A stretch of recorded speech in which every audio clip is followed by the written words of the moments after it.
Muli po natin palampakan ang presensya ng Panginoon.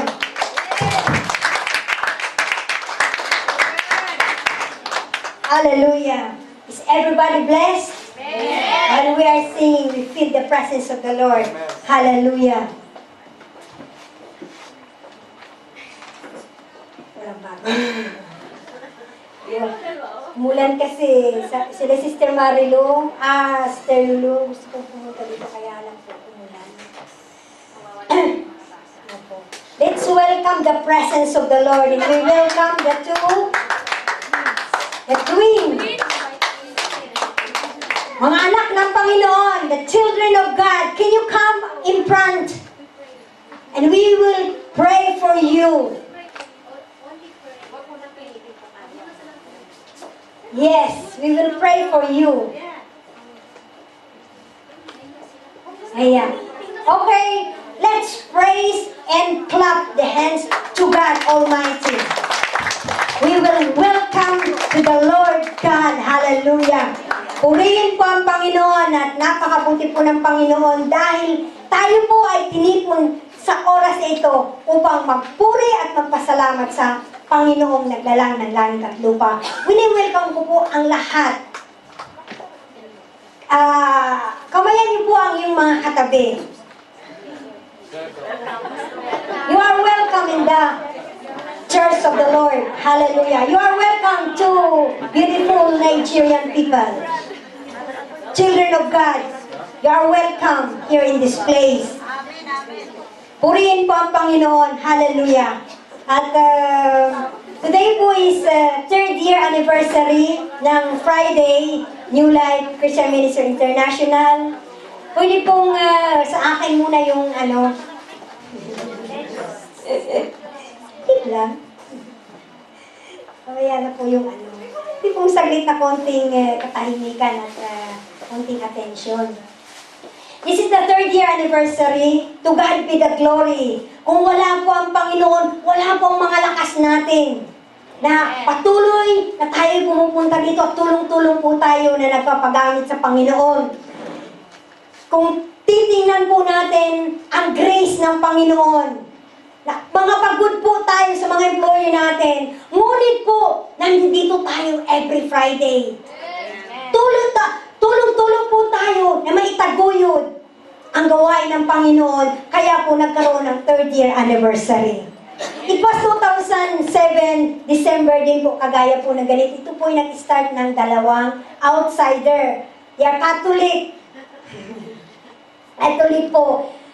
By God's grace po, pinalago po ng Panginoon. At tulong po ng biyaya ng Panginoon. Hallelujah. At hindi na po ito dalawa. Kundi ito po ay marami na po. Purihin po ang Panginoon. Kung titingnan po natin, kung hindi po umuwi yung mga iba at yung iba po nilagay ng Panginoon sa UK at sa Amerika, kung ito po pinagkaipon-ipon, marami po umuwi sa Pilipinas. Mayroon pong mga nadakip. Yung mga nauna po dito sa Friday. Kung ito po'y nag-ipon-ipon, sigurado po na wala po silang kahating tulad sa Saturday. Hallelujah! Pero hindi po tumitingin ang Panginoon. Hallelujah! Ang Panginoon po, kung tayo man ay maalis dito, ang Panginoon po ay may kalalagyan po. Kaya, patuloy po tayo na pagbaka muli ang panibagong year. Natapos po natin yung third year ng taon. Ito po ay anniversary. Pag-alala po natin. Kaya po tayo magpapasalamat sa Panginoon. Lahat po nakabutihan binigay ng Panginoon sa buhay po natin. At sa Diyos lamang po ang lahat ng papuri at lahat ng pasasalamat. Wala nang iba sa ating pong lahat. Magandang gabi po sa inyo and Merry Christmas.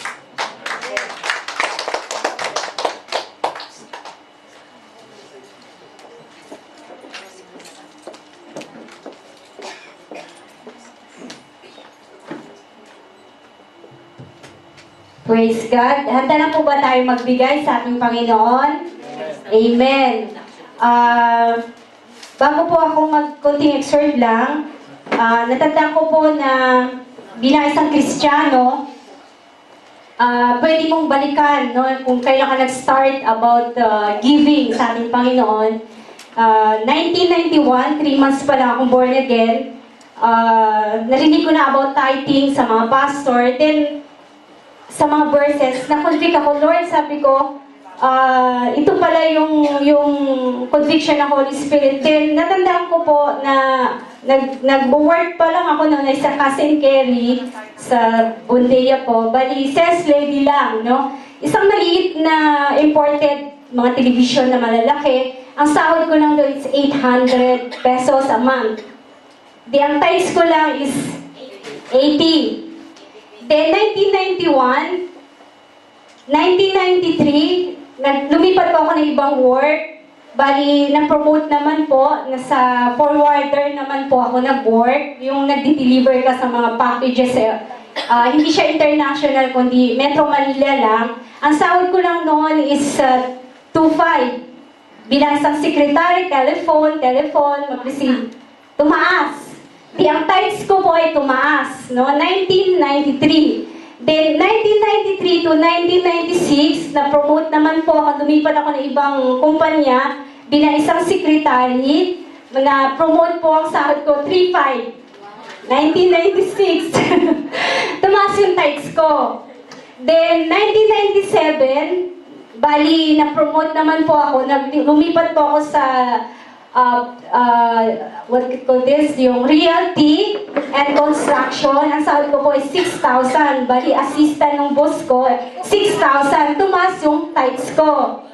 Then, until 1997, 2006, ay lumipat na naman ako ng work. Lumipat ako sa hospital bilang medical staff, secretary ng mga doctors. 10,000 yung sahod ko. Tumaas naman po yung tithes ko. Ngayon, 2006 hanggang napunta po ako ng Israel ng 2007 until now, tumaas po ang sahod ko, dollar na po ang tinatimes ko. Amen po ba? Palakpakan po natin ang Panginoon. Ganun po, kaya ini-encourage ko po lahat po tayo. 1991 po ako na born again. GIL po ang local church ko sa Pilipinas. Kasi Friday ang labas ko dito, kaya sa New Life po ako.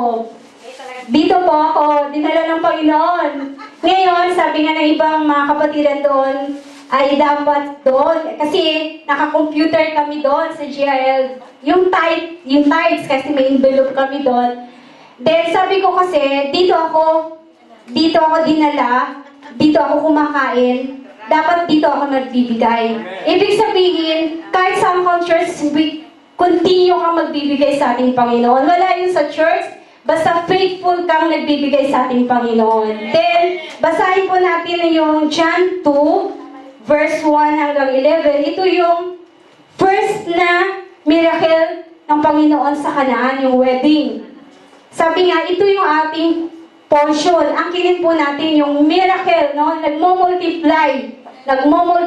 Ang sabi ko nga sa Panginoon, Lord, kung ang sahod ko ay $1,000, $100 ang tithes ko, Lord, more pa, Panginoon, para ma-bless ko ang church mo, ang New Life, ang mga missionary, yung ginagamit mo, yung mga bawat ginagamit yung perang ito. Sabi nga, binibless natin ang church ng Lord pag tayo yung nagbibigay. Then pangalawa, binibless natin yung mga taong manggagawa na ginagamit dun sa perang yun. Kung saan sila, yung perang ito, nagmi-mission, di ba? Maraming souls naliligtas. Then pangatlo, binibless natin yung ating sarili. Hindi natin kini-curse yung church, hindi natin kini-curse yung mga taong ginagamit, at hindi din natin kini-curse yung ating sarili. Amen po ba? Amen po ba?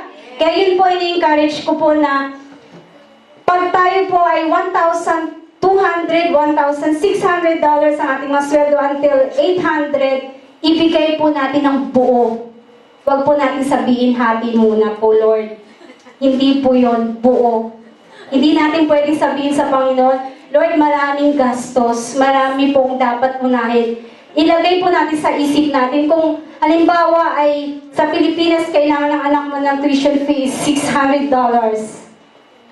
Tapos ang hinihingi lang ng Panginoon is $100.